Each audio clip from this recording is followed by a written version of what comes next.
Hello, and welcome back to our podcast. My name is Hannah. And I'm Rachel.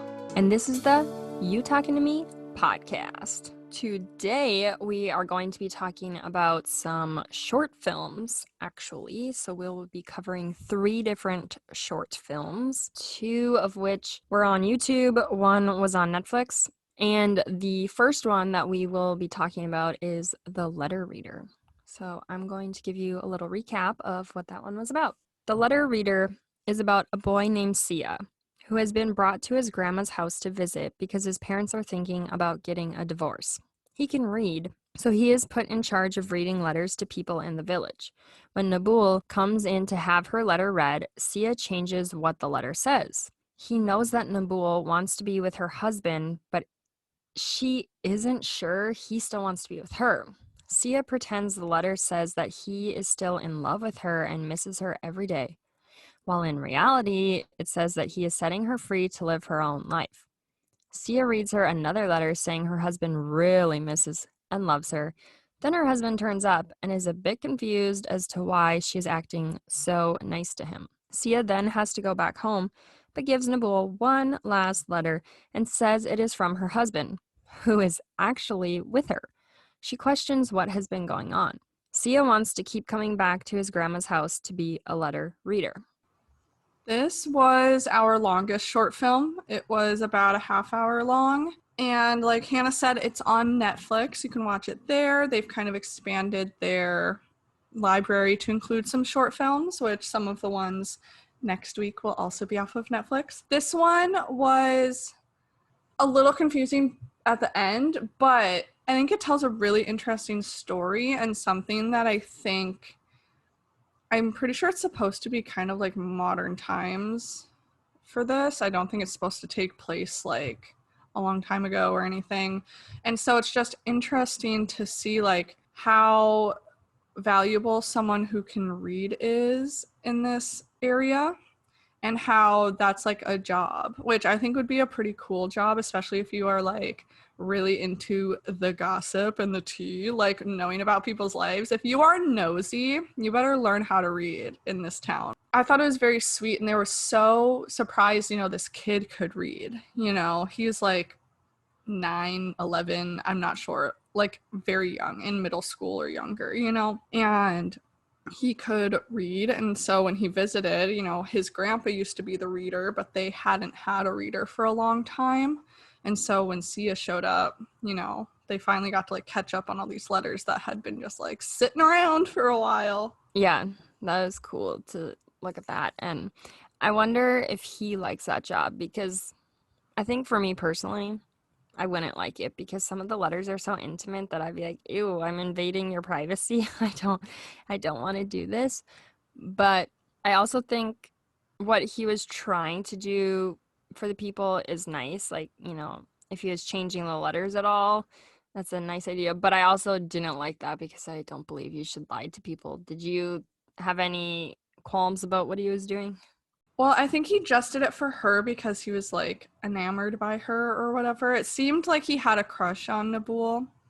And so I think like you could tell when he was reading the letter, his face was just like shocked. He's like, oh my God. And he's a child, you know what I mean? Like that's a little much for a child to like handle reading to somebody. Like Hannah said, it's super intimate, And so this was interesting. I thought it was very sweet of him, you know what I mean? Like you could tell probably that like she was in love with him, even like without knowing her. And I think he just wanted her to be happy, which is very sweet, especially if like, you're in love with someone. Just the idea of like keeping them happy is very sweet, even if it means they're with someone else. That was a very sweet gesture.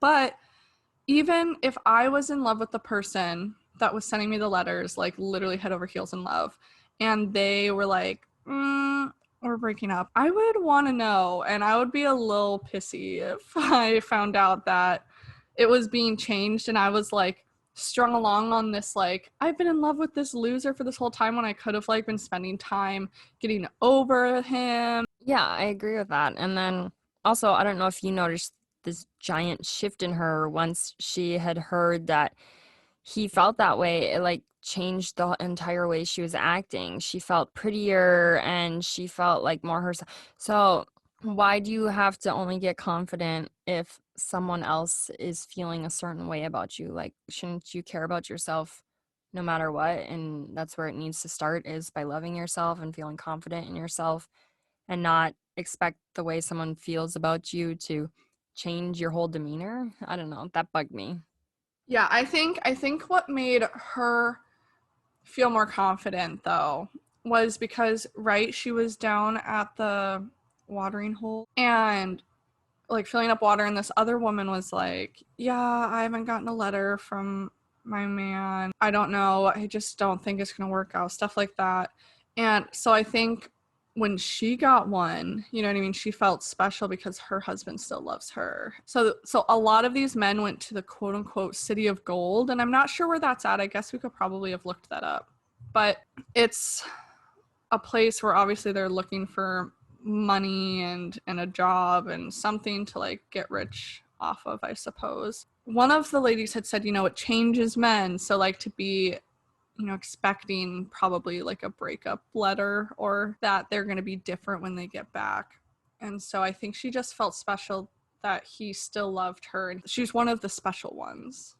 In regard to the City of Gold, from what I can tell, this could be wrong because this is a very quick Google search here, people, but it apparently is Johannesburg in South Africa, which was named by miners who had worked in the gold mines of Johannesburg, South Africa. And so that is why it is known as the City of Gold. That makes sense because I'm pretty sure this takes place in South Africa or nearby. So Yeah, well, the other place that it says is Timbuktu, which is like in the same area, maybe. mm, I do think that this was an interesting thing to watch. I just didn't like the whole story of it. yeah.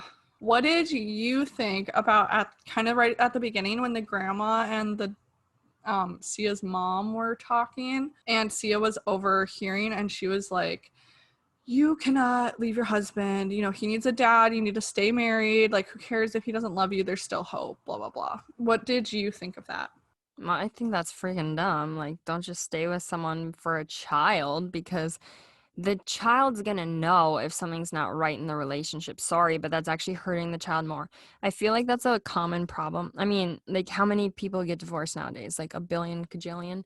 Everyone's getting divorced. And I think that the people who are trying to stay together for their kids, what they don't understand is that they're hurting their kids in a different way because it's all the tension and the fighting in the air. The kids can feel it as much as you don't want them to. They know something's wrong. So I don't know. I don't like that idea, that concept. How do you feel about that? I just think it's really sad that, like, people think the promise of, being married and staying married and stuff is more important than one's happiness. Even if it is for the kids, like, you deserve to be happy too, whoever you are in this relationship. Like, you deserve to be happy.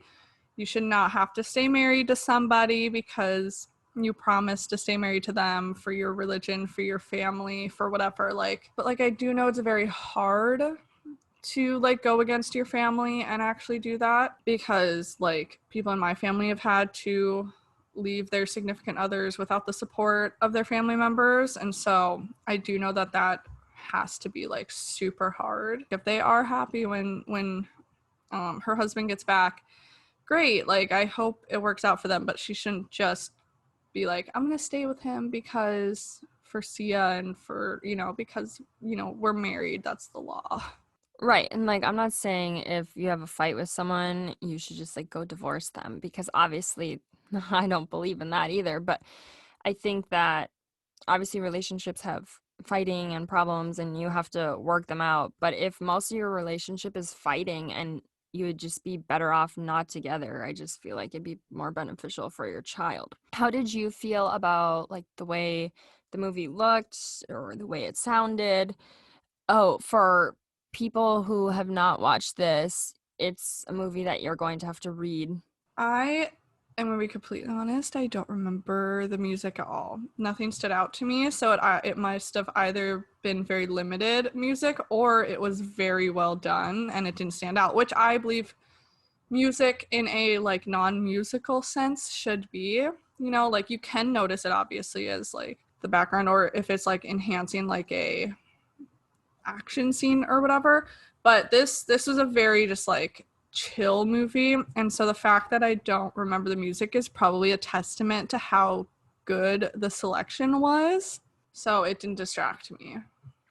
I feel like I would compare it to like elevator music maybe from what I'm remembering is just like it's like softer music, but it all like fit in how it should.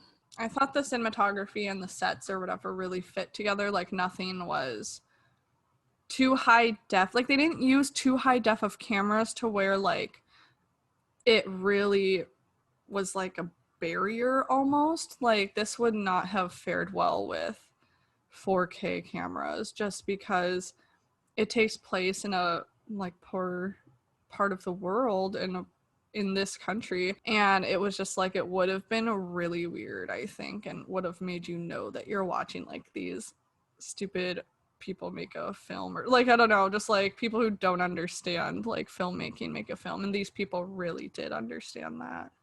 Yeah, that makes sense to me.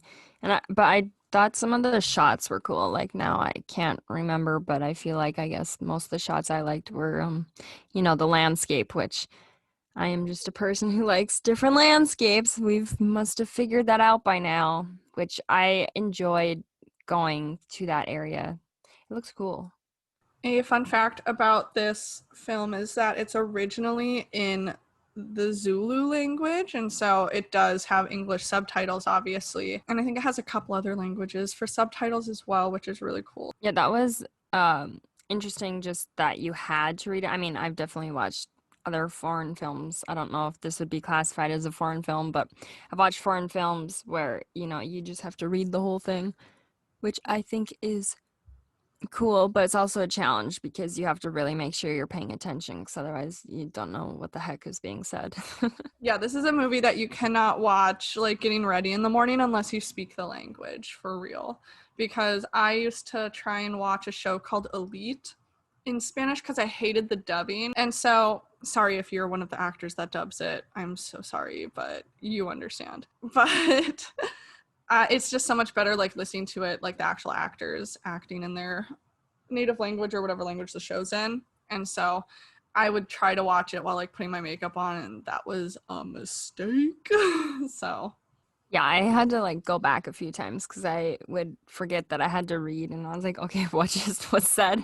Because I'd be watching what was happening and not paying attention to the words, and I was like, oh boy. I don't know if I have anything else to say on this title. Do you, Rachel? I do not. I thought it was definitely different from what I normally watch, different from the other ones we're going to be talking about, and I thought it was a good addition to this lineup. Our next short film that we are talking about is called Stereo. So, the recap of Stereo is about stereotypes that have formed about boys and girls.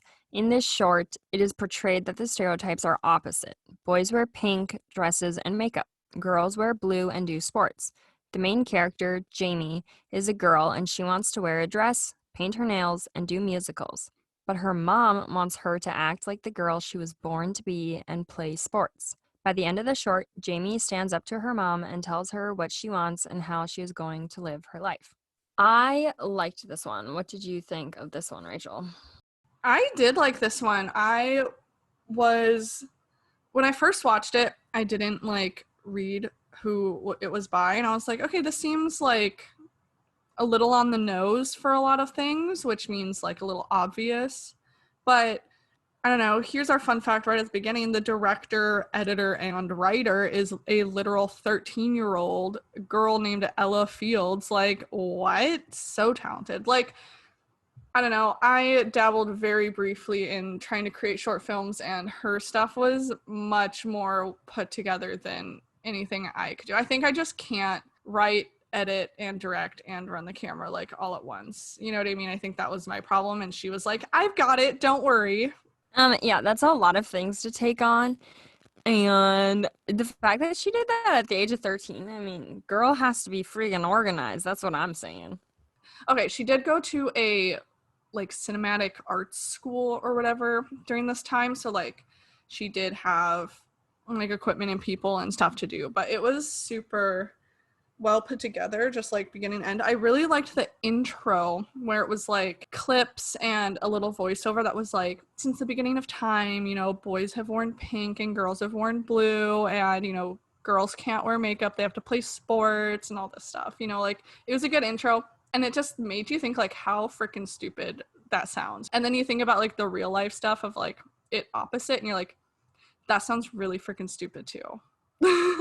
Yeah, true. And it's like, I really like that they took the take on it as role reversal just because I think that that's a way of making more people realize how dumb like the stereotypes are. Like, who friggin' cares what color you wear? Who friggin' cares if you want to paint your nails, if you want to wear dresses, if you want to do sports, if you want to wear makeup? Like, it shouldn't matter. You should be able to do whatever you want, no matter what gender you are, or if you're lacking a gender, you should be able to dress and do whatever you want to do.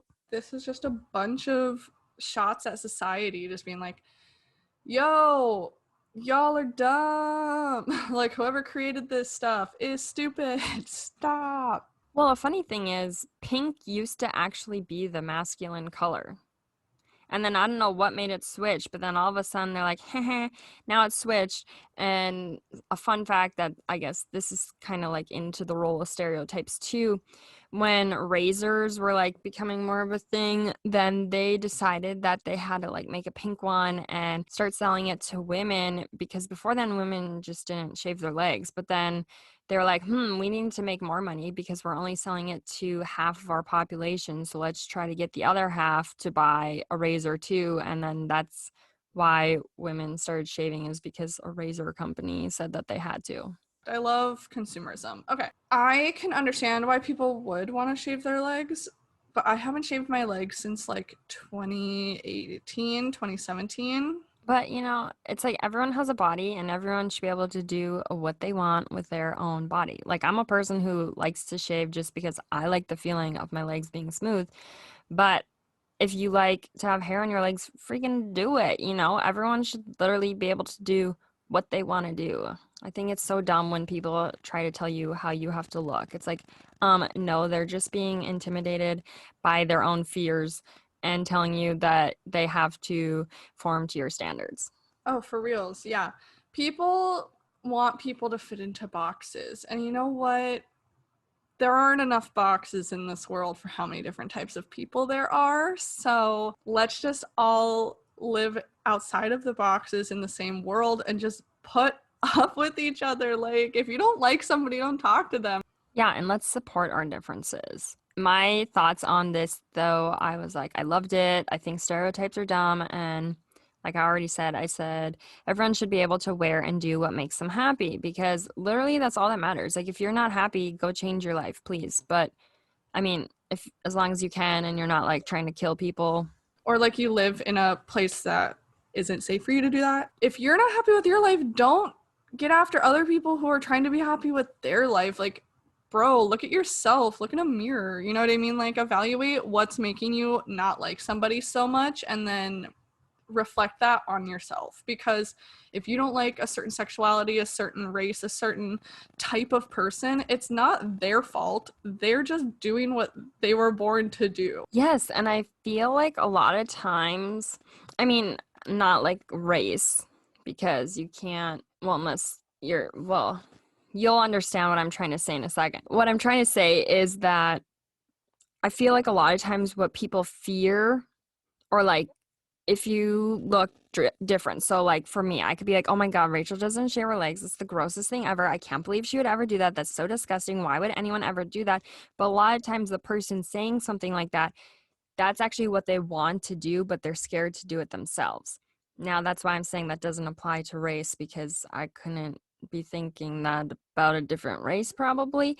But But it could be I a do think, fear or lack of knowledge of someone who's different than you. I know in a lot of rural communities, there's not a lot of diversity. So that's why people get scared, because it's different. Change is hard for everybody, but doesn't mean you have to make it hard for the person who's trying to change. Right. And yeah, I do agree that people are scared of change and different things, but as long as no one's hurting people, like let people do what they want to do and it shouldn't matter. And maybe it will take you a learning curve time period to figure out that you're okay with it and that's fine, but don't like go off on someone for living their life the way they want to. This movie had a lot of like little subtle things that were like changed that were in this world that Ella created, like the bathroom signs. It said girls, but it was like the man figure, you know, no skirt or whatever. And then it was like a blue triangle on the door. And if you could kind of look, you know, part of the boys' door was visible and it had a pink square on it. So I just thought that was really creative to like put that in there and to like take the time to like create that sign, just the detail, the attention to detail that they had in it. Yeah, there's so much attention to detail. And then there's like this whole shopping scene. It looks like they're in a Target or something. And it's like, it very clearly says girls department. And then they're shopping in what is, you know, like the typical little boys section.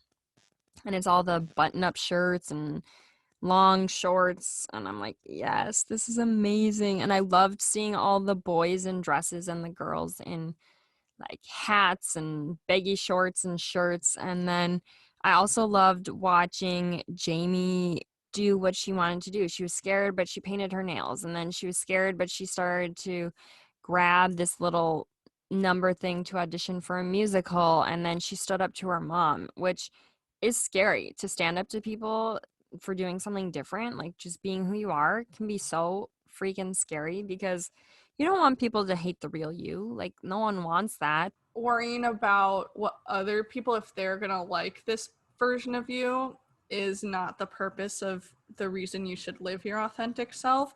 Because if you don't like yourself, then that's the worst case scenario. I don't care if every single human on the earth loves you the way you're portraying yourself, and that's not your authentic self. If you don't love yourself, you're still not going to be happy, even if literally all the billions of people on earth like you. Because that's like, if you don't let especially children like live the way that they were born to live, like kids don't really know to put on a mask unless they are taught to put on a mask. So if you don't let them grow up in a home where they are allowed to be who they are, like that's where a lot of, you know, the like suicide rates and stuff go up. It's just important to let your children know that they are perfect just the way they are, and however they choose to express themselves is valid. And you hear them and see them and you support them because I would say the most important people to a child is their parent. And that's the one person or people, it's the people they want to love them the most and they need the love and support from. And if you're not in a place where you can do that for a child, are you really fit to have a child? I think that's totally valid to think, though. Same with like all of those things I've seen on like Facebook and stuff that are like, if you are not, if you're a doctor and you're not willing to like help every type of person, even the people that like you disagree with their quote unquote life choices, then you're not fit to be a doctor. Like you're in the wrong field. Real quick, I don't know, are you about to add something else on that topic? Okay. So part of this does take place in a Target. I did read the credits at the end, and one of the people that they thank is the Target manager. And when I was watching it, I literally wrote, very brave of them to shoot in a Target, since it usually isn't allowed. Like, you are almost always not allowed to shoot in a Target for some reason. And I think they're just like worried about maybe how Target's going to be portrayed or whatever. But I don't think any of the like Target logos were present, which might have helped. But also Target is super like LGBT friendly and stuff like that. Like they have a whole pride section in June when it comes out and stuff like that. And not that this is like super LGBT, but it's like gender stereotypes, and like that fits in with a lot of like the LGBT people and other gender identities and stuff like that, and how just like gender identity is important, but like the gender stereotypes are stupid. And so I think maybe that's why they were more willing to let this short film shoot it. And maybe this Target is just like in this town where they have all these kids that go to, the cinematic schools. And so they're just like, yeah, that's fine. We just need to get it approved and you're fine. So one of my favorite moments from high school was one of my good guy friends who, like, by what you would say is like a stereotypical looking man. Like his face, is very manly. He acts very manly. He had a big beard. He one day wore his mom's pink floral dress to school, and he got so much shit from so many people, but we're all like, yes, you rock that dress. And he's like, these things are so comfortable. And I was like, you're amazing. I love it. Break down the stereotypes. well, we had a guy in my middle school. I think he lost a bet or something, and he did. He was supposed to wear a dress to school if he lost the bet, and he did. And the principal literally made him change out of it. Why?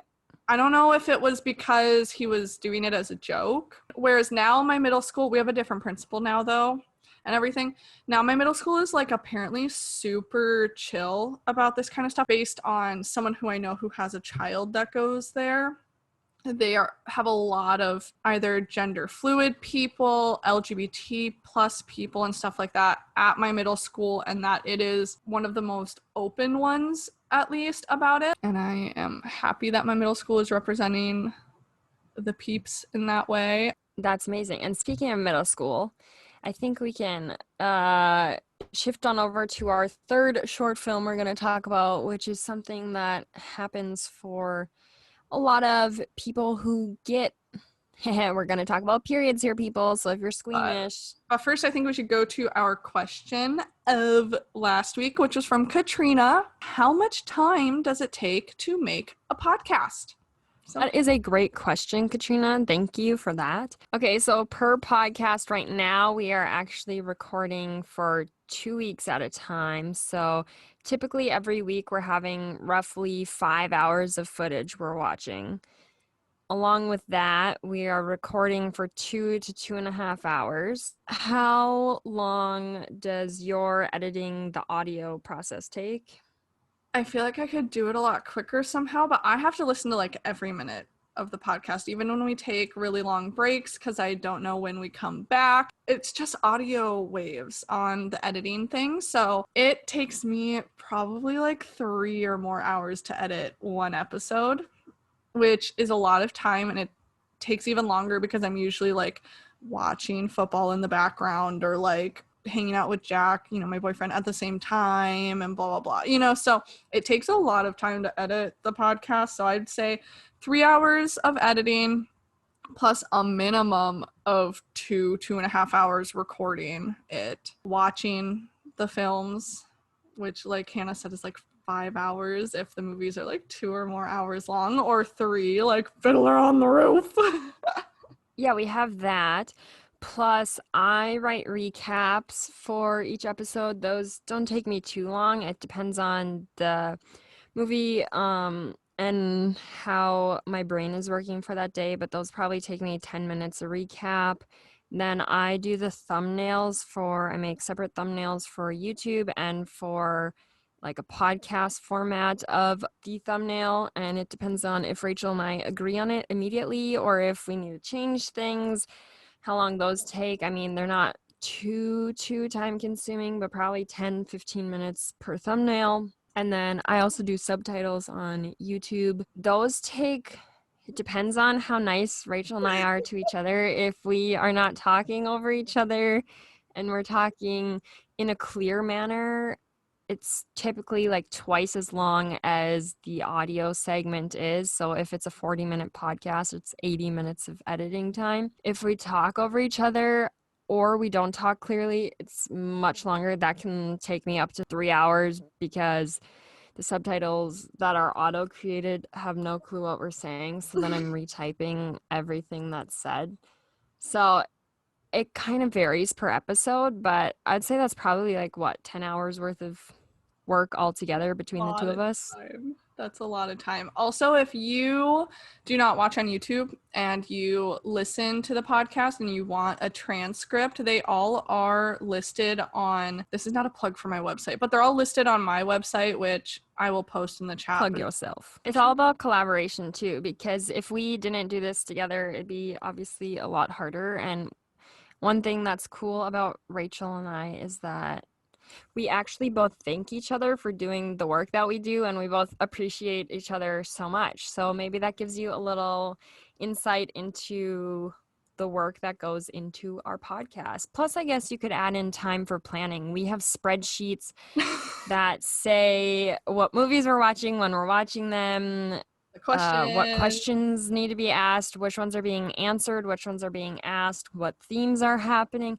There's a lot that goes into it, and it's a lot of planning. But with Google Docs, or I don't know what they're called, because through that, we can both edit our spreadsheets, and then just through email and text, we try to make sure we have everything all figured out. But I guess, it's probably around 10 hours a week, would you say? Yeah, it's like your own part-time job. And Hannah and I both, Hannah has a full-time job plus another, is it another part-time job at this point, like hours-wise, or is it like 2 full-time jobs? I wouldn't say 2 full-time jobs. It's definitely like full-time and part-time, yeah. It's like pretty close. And then I have a part-time job plus school full-time. I don't know how we sleep. That's where the planning comes into play, is so that we're not scrambling. We have literally weeks ahead planned, so that if I know ahead of time that my week is going to be terrible, I can watch next week's films too. You know what I mean? And just keep my notes so that, I'm clear for the next week. Whenever I have a free minute, I edit my podcast ahead of time if I can. It's so fun. And how we said we plan and record in advance. For example, we are recording. It is Sunday, March 14th. We're almost 2 months in advance, people. Thank you so much, Katrina, for that question. That was really fun. I think that's a really great question. A lot of people don't realize the amount of work it takes. We definitely didn't going into it. Oopsie. But we found the time and really found a good schedule that works for us for the most part. So thank you for the question. Sorry for the long-winded answer, but I don't think that we really could have minimized what we were going to say on that, because we had to go into all the details. But now into our third short of the week, we're going to talk about periods. And so the short is called Period. Yeah, so wait, if you are someone who is squeamish about that, you can just leave now and whatnot. Dad, you're not allowed to leave. Sorry. But if it is something that vilely, really does make you physically sick. But I think we're also going to include our own little stories related to periods. But this is the recap of the short. Period is a short film that tells the story of a young girl dreaming about going through puberty. Her mother is gone, so it is just her and her father. They have a close bond until the day she thinks she has gotten her period. She doesn't know what to do, but doesn't want to talk to her dad about it. Shortly after thinking she got her period, she realizes it was just rust from her bike seat. At the end of the short, she has gotten her period and seems more confident and ready to be experiencing this milestone in her life. So what did you like about it, Hannah? I liked that it portrayed that she was excited. Well, so there's all these little clips of showing that she's excited to go through puberty and ready to go through puberty. And then when she thinks she gets her period, she was not ready. She was not ready for it. And I felt like that was exactly me too.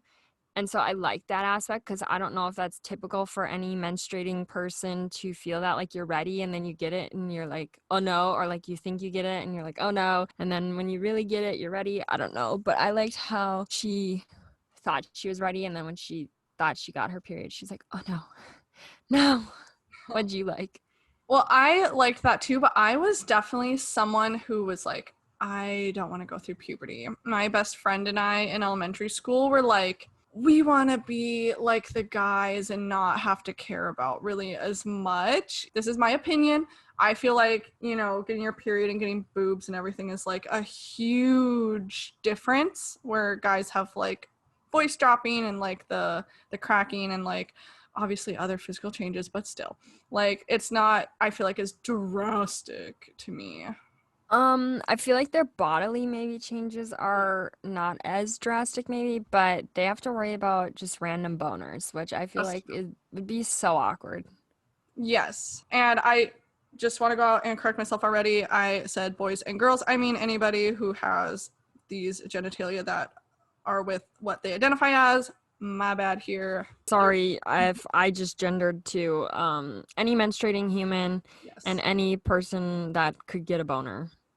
Yes. So, yeah. But I just in my opinion, I going through it myself, I obviously do not have the other side of things, but I just think periods are like literally as embarrassing as you can get. It shouldn't be embarrassing, but like as embarrassing as you can get as a child. I was not excited at all, like I said. So, like when I started getting boobs, it was like, no. I was like, I got my period in the 5th grade. I was not okay with that.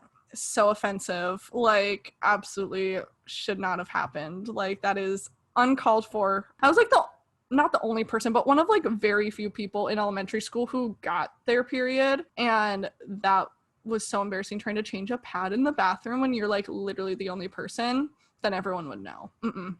It's so funny. In elementary school, like fourth, fifth grade, I really wanted my period, and then I like wanted my period in middle school, and I didn't get mine until I was almost a 10th grader. I got it the summer going into 10th grade. Oh my And gosh, then when I got it, I was not happy about it. I got my period really early because my mom got her period when she was, no joke, in the 3rd grade, 9 years old. She thought she was dying because one, her mom was not somebody who like talked about that stuff. Like it was the olden days. So sorry, mom. I know I just called it the olden days, but it was like the 70s. And so like that's not something that just like comes up all the time. And then when you're like a 3rd grader, she literally thought she was dying. Like I would too if I had no idea what a period was, like had no concept of that, but my mom would like informed me about it, I think really early, and it was like right after we had the puberty talk. Like we had it pretty early in 5th grade, just because that is when some people start going through it. So I like was aware of it, thank God, but my mom definitely like made me aware as well. That's so early. Yeah, I know that my mom taught me about periods and stuff like that when I was younger, just to make sure I was informed because she definitely, just with everything like sex and periods, all those things was not taught growing up because it's very conservative. And if Mm-hmm. you thought your mom's time was olden times, my mom's times were even older than that because my mother's older than your mother.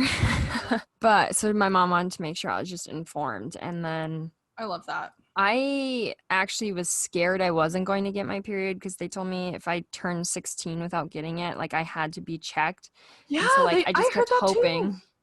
Yeah, I just kept hoping that I would get it before I turned 16. And it was literally 3 months, 3 months before I turned 16, I got my period.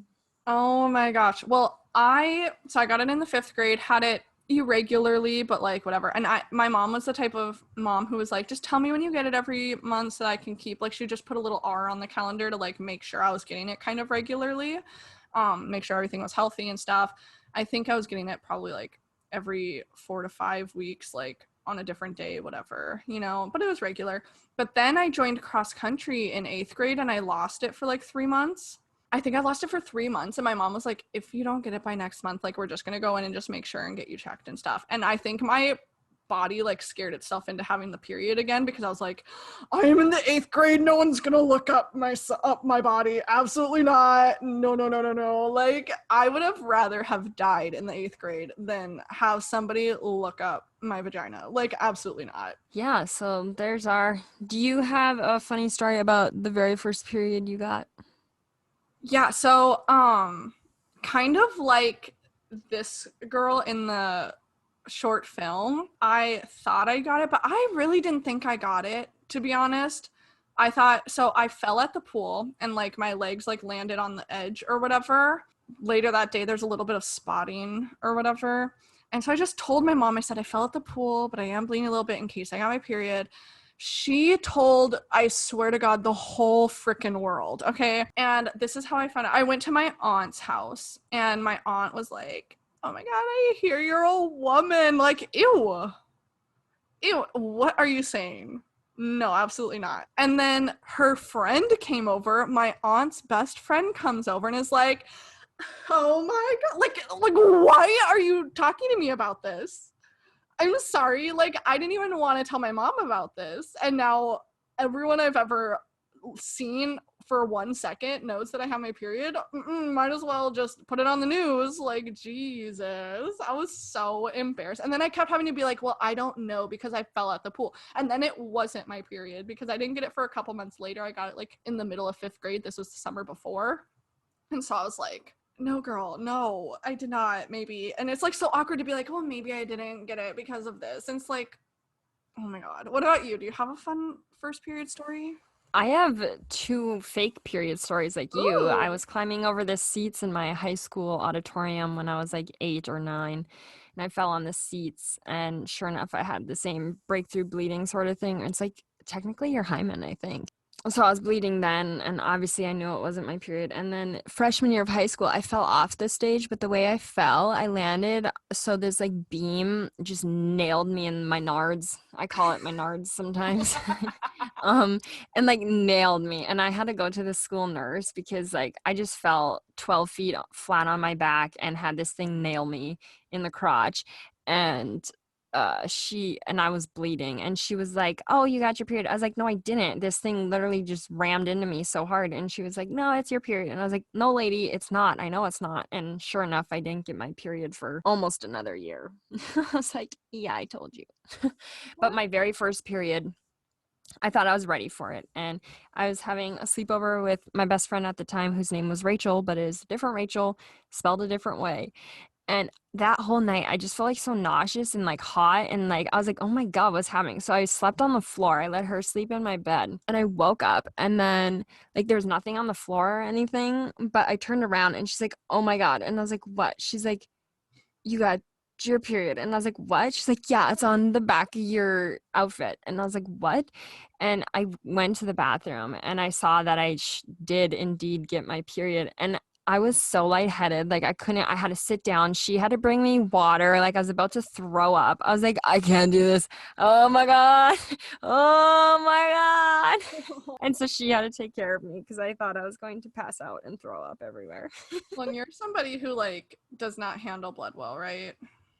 Yeah, no, I don't. Like now I've gotten a lot better, Mm-hmm. but it's like if someone else cuts their hand or something, I'm like, okay, can I help you? But if it's my own, I just like die. I don't know. It's so weird.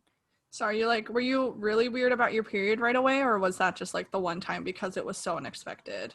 Okay, well, my period was whack because I got it that one time and I had it for like 3 days. And then I didn't get it again for like 75 days, or it was like 90 days. And that second period, they literally put me on birth control for my acne. So then I was on birth control for 6 years after that, or something like that. So every period I had up until 2019, like the summer of 2019, they were all on birth control.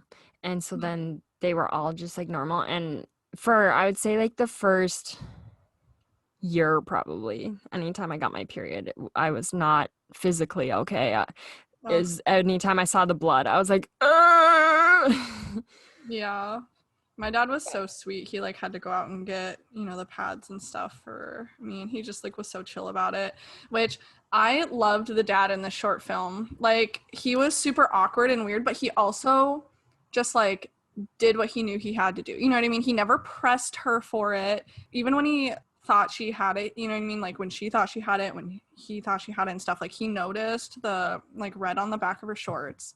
And then he would like kind of was like, anything you want to talk about or whatever, and she's like, or was like kind of about to be like, hey, I saw, and she was like, so how about that other thing, I have algebra homework to do, and he's like, yeah, totally, that's fine, whatever, you know what I mean? It was so funny, and I love that he didn't push her out of her comfort zone for it, but still, like when she was in her room just dealing with her life, he went out and like got like 300 packs of pads and tampons, and then got chocolate and stuff. And oh my gosh, he's such a good dad, I think. Yeah, I like that. And my favorite thing in the whole entire short film was that when he was shopping for the tampons, there was like this epic rock music playing in the background. And I was like, yes.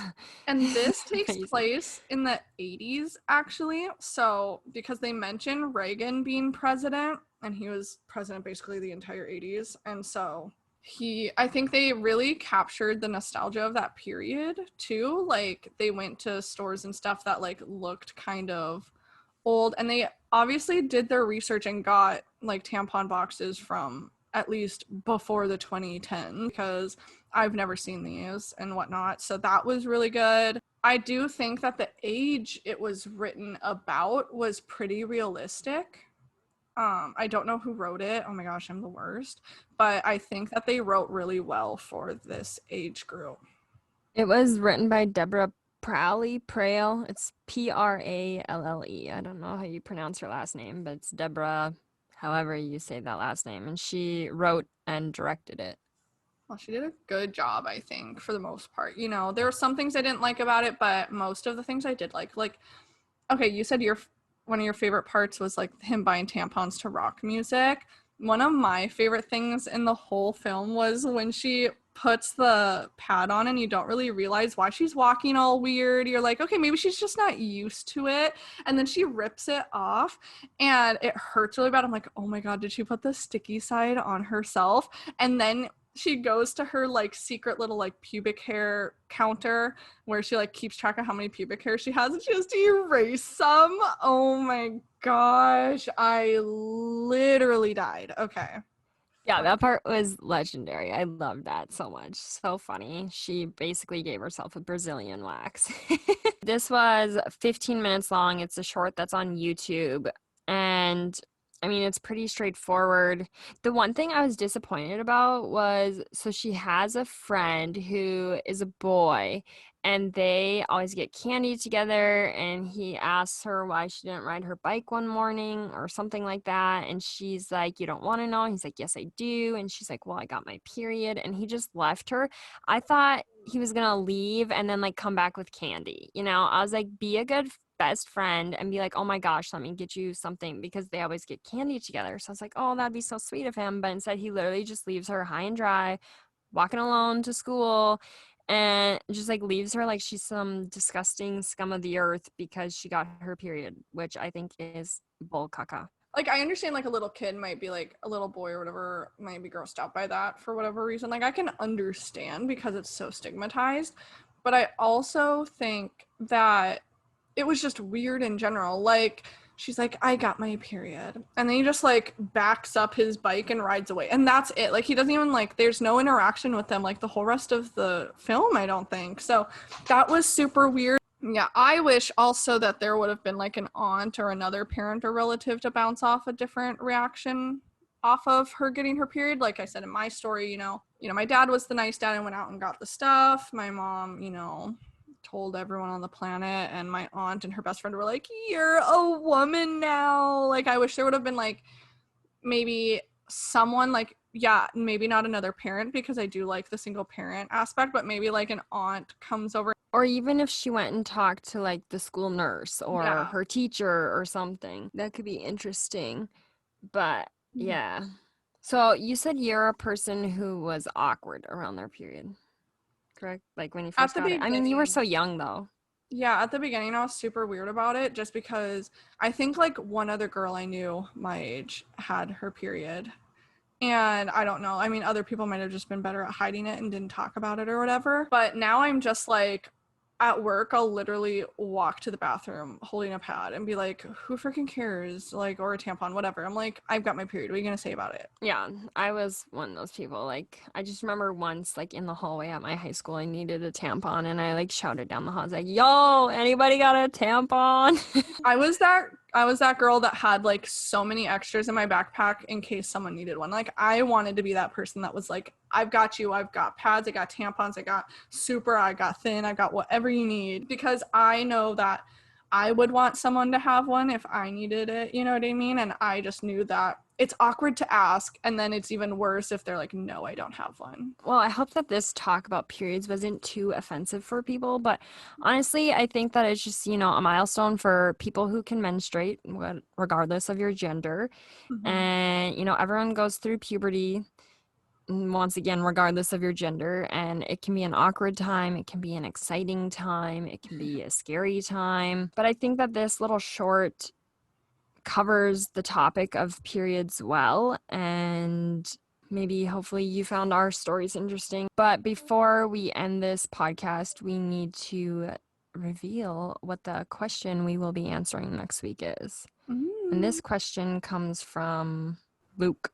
Ew, I can't call him that. Sorry. It's my brother, and it's Lucas. And if you're listening, sorry, I can't call you Luke. I don't like it. Is there a movie or show that more people should watch or know about?